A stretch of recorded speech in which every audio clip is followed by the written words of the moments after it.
and welcome to Add More Zest. My name's Rebecca, also known as 4Kids at 147, and I'm bringing you today diamond painting tip and trick number 54. So my goal is to get to 100 videos of tips and tricks for you guys for diamond painting, but I do want to thank Susan for this one. So she sent me details of this tip that she uses while diamond painting, and I am going to pop some photos at the end of this video. She's very kindly sent me photos of some of her setup, which is amazing. But anyway, yeah, she uses this when working on a diamond painting.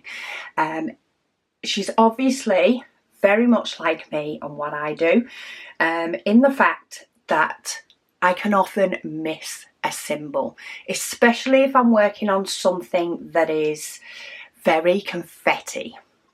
My current diamond painting is very confetti. I also am working on Walking in the Rain, which has some very confetti sections. And there is often just there's just always a few symbols I find that I am, should we say, a bit worse for missing, or more likely to miss than others. So she has an extra little setup with hers. So for example, I brought out my diamonds for my diamond painting. So she has her normal storage for a diamond painting. I know on a few of her images she's using the Elizabeth Ward little pots. But then she has to the side, primarily at the moment, she has one using these. It's a lot bigger, but I did pick some up.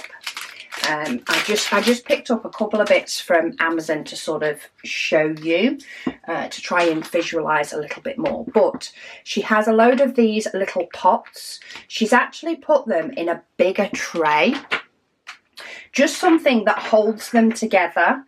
A bit like this does, but she's got a bigger one with even more in it, and she does favour these clear ones, which I really like, these little clear ones, but I couldn't find any that could get to me sort of quick enough to show you this tip and trick video.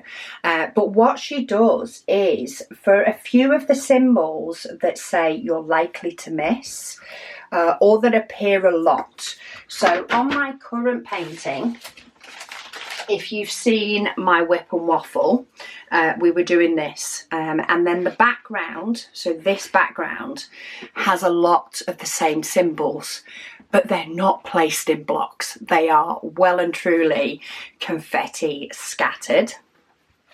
So the ones that she finds she misses often, so for example the letter C that is in my confetti a lot, is she will put just a few in one of these trays, and she will pop one of our little stickers here just to tell her what the number is, because these are like little trays in trays, and she will just have those in her sort of big pot, say, with the number on it. So she'll use this in her normal tray.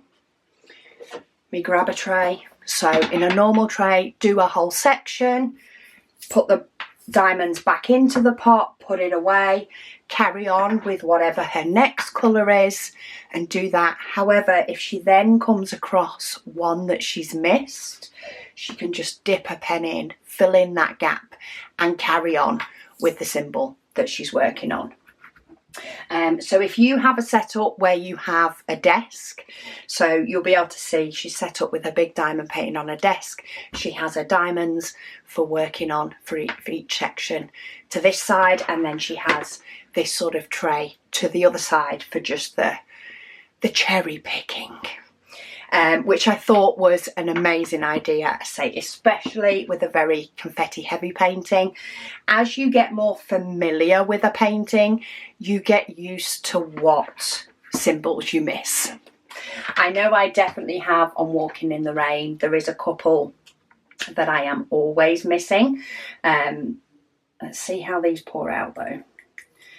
These don't pour out as easy, but this would only be an end of the day kind of thing, like an end of the painting. In fact, it would probably be easier to tip them into the corner and then just tip them straight back into the pot that way. But yeah, I really like this idea, especially if you're working on a big painting. So if you're working on a really big painting with lots of colours, as you start figuring out, oh, I've missed that one again, grab yourself something like this, or I have got a couple of other examples of things that may work. This was also only a few pounds. It does come with stoppers, so you don't have to worry about the diamonds coming out. I'm guessing it goes that way actually.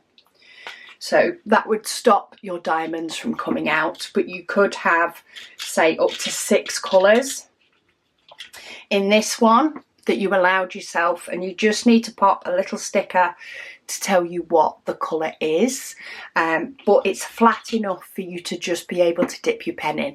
Don't put a load in like you might do in a tray when you're about to do a really big section, but it's really good for just those, say, little forgotten drills that we all have. A couple of other storage things that I've got that I thought may work. These are from Star Raw. I have a few strips of these. They are individual as well, but in this case what I was looking for was something with quite a flat bottom to it, which means, you know, you're likely to be able to pick a diamond that's the right way up that maybe hasn't gone in a tray. You could possibly use the likes of these 28 containers, though again I'd keep your amount of diamonds very, very low in them, just to be able to do the dip in and pull out one.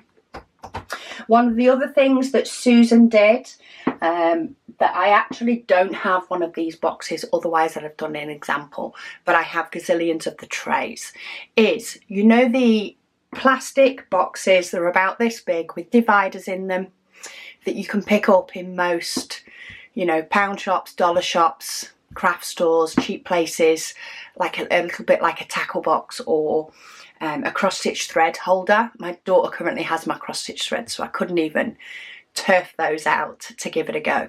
But she's got one of those, and what she's actually done is cut down the cheap green trays that you get in kits, and has cut them down so the base of the green tray, ignoring the side and the spout, just the base with the lines, is sat inside each one of the little sections, and it has a lid, so you can always shut it and stack it. You've got, of course, the deep side to be able to pop your sticker on for your number, and then you can just grab your pen, dip in to the pot, give the whole thing a shake if you need to line some of the diamonds up, and use the base of the green tray to do that. But when you miss one, you can fill in your gap, move on, and forget that you ever missed it in the first place, which is always the thing that I like. So yeah, I will pop some pictures down below of her setup. I do really like the idea of these. I maybe need to see if I can find somewhere that does more clear ones, because I do like the idea of the clear ones a little bit more than the coloured, though there was some sets that were purely purple, which for those that like purple, that may work. But yeah, I thought that would be a very good idea for something like that. She did actually also use just this setup, she says she's got quite a few, for her mini Christmas painting from the advent calendar for last year, because that's a small painting but it's quite confetti.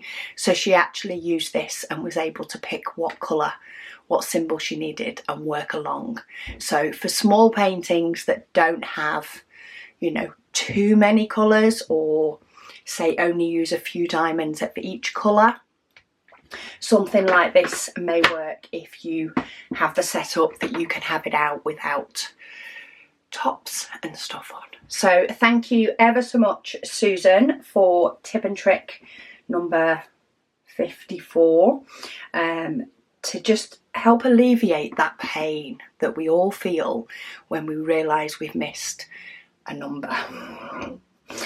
What I currently do at the moment is tip a few into the lid and then grab my one, so it's basically sort of having lids available so that I don't have to take that extra step of basically unscrewing the lid and tipping them into the lid and then doing them. So really cool idea. But anyway, I will now show you the pictures that Susan sent me so that you can see her set up for yourself. But thank you all so much for watching, and I'll speak to you all again soon.